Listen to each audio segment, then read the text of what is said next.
இப்ப 1330 திருக்குறளா அதை படிச்சு ஒப்பிக்கிறது பெருசு இல்லை. அதன்படி எதையாவது ஒரு குறளை எடுத்துக்கொண்டு வாழ்க்கையில வாழ்ந்துட்டா அது நமக்கு பெரிய வெற்றி தந்துரும் இல்லையா? ஔவையார் சொல்ற எல்லாமே அறம்தான். இப்போ கல்வி அப்படின்னா என்னன்னு கேட்கிறோம்னு வைங்களேன்.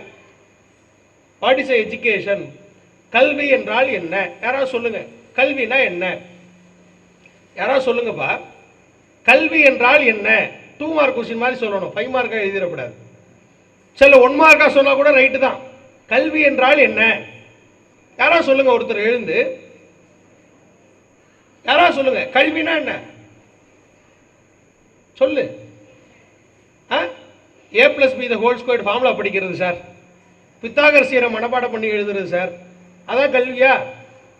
கல்வி என்ன அப்படின்னா, ரோட்ல ஒருத்தர் நடந்து போயிட்டு இருந்தான். ஒரு வயசு பையன், ஒரு 11ஆவது படிக்கிற பையன் வச்சுக்கவே. 11ஆவது பையன் இருக்கிறதானே இங்க, அதனால 11ஆவது படிக்கிற பையன் வச்சுக்கோ. அவர் ரோட்ல போயிட்டு இருக்கும் போது ஒரு 80 வயசு பாட்டி குறுக்க நடந்து வந்தது. அந்த பாட்டி வந்தப்ப இவன் என்ன பண்ணா, ரோட்ல காரி எச்சி துப்புனான். அந்த பாட்டி கேட்டுச்சு ஒரு கேள்வி, ஏப்பா நீ படிச்ச பையன் தானே அப்படின்னு கேட்டுச்சு. பாட்டி என்ன கேட்டுச்சு அந்த பையன்கிட்ட, நீ படிச்ச பையன் தானே? நமக்கு பாடத்தில் ஃபார்முலா தெரியும், செயல் படிச்சிருப்போம், சயின்ஸ் படிச்சிருக்கிறோம். நான் காரி ரோட்ல எச்சி துப்புறதுக்கும் நீ படிச்சவனான்னு கேட்கறதுக்கு என்ன சம்பந்தம் இருக்குது? டிசிப்ளின். வாழ்க்கையில ஒழுக்கம்தான் சிறந்த கல்வி என்பது 80 வயசு ஆயாவுக்கு தெரிஞ்சிருக்குது, நமக்கு தெரியல. அப்போ வாழ்க்கையில ஒழுக்கத்தோடு நடந்து கொள்வதுதான் உண்மையான கல்வி. கல்வி கற்பது என்பது கற்றபடி நடப்பது, அதுவும் மாசில்லாத கல்வியை படிக்கணும். இப்ப ஔவையார் சொல்றாங்க, நீ எவ்வளவு தூரம் படிக்கிறியோ அவ்வளவு தூரம் உன் அறிவு வளரும். நீங்க குளத்துக்கு போனீங்க அப்படின்னா, யாராவது குளத்துல குளிச்ச பழக்கம் இருக்குதா? எங்க ஊர்ல எல்லாம் கண்மா குளம்லாம் இருக்குது, குளிக்கலாம் தாராளமா. இன்னைக்கு போய் குடிச்சா சாக்கடை. ஒரு காலத்தில் நான் ஸ்கூல் படிக்கிறப்ப குளிச்ச காலம் இருக்குது. அன்னைக்கு நீங்க போனீங்க அப்படின்னா, நீங்க முதல் நாள் 4வது படியில நின்று இறங்கி குளிக்கிறப்ப தாமரைப்பூ இப்படி மலர்ந்துருக்கும். ஒரு கொஞ்ச நாள் கழிச்சு மறுபடியும் 2 நாள் கழிச்சு போனீங்கன்னு வச்சுக்கவேன், 2வது படிக்கிட்ட தாமரைப்பூ மலர்ந்துருக்கும்.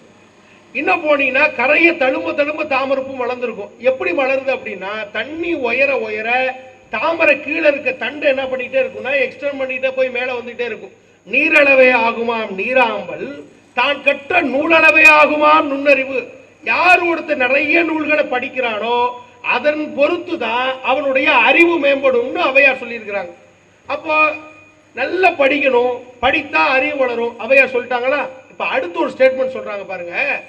இங்க நிக்கிற நெட்லிங்க மரம் இருக்குது, பூவரசு மரம் இருக்குது, அரச மரம் இருக்குது, வேப்ப மரம் இருக்குது.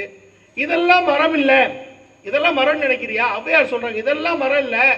யார்கிட்டயாவது ஒருத்தன்ட்ட ஒரு துண்டு சீட்டை எழுதி கொடுத்து வாசிடான்னு சொன்னா வாசிக்காம பெப்பேன்னு நின்னான்னா அவன் தாண்டா நல்ல மரம், அவன் மனுஷ ஜென்மமே கிடையாதுன்னு ஔவையார் திட்டுறாங்க.